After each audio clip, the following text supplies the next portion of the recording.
মুসলিম যুব সমাজ, ইমানদার যুবক আল্লাহর দ্বীন বিজয়ের জন্য শুধু বাংলাদেশ না বরং সারা পৃথিবীময় ইসলামের বিজয়ের জন্য মাহাদির সৈনিক হওয়ার জন্য যে পরিমাণ সৈন্য দরকার, মুজাহিদ দরকার, ইমানদার যুবক দরকার, আল্লাহ সেটা ঠিকই নেবে।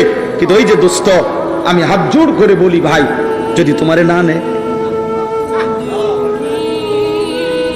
আমার আব্বা যদি তোমারে না নেয়,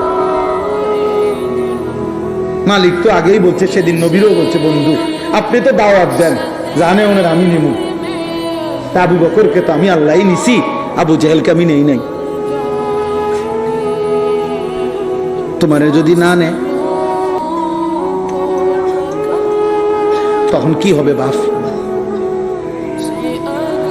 তুমি যে এক ওয়াক্ত নামাজ পড়ো না, তো তোমারে কেমনে নিব? তোমার মালিক তোমার উপরে খুশি হবে কিভাবে?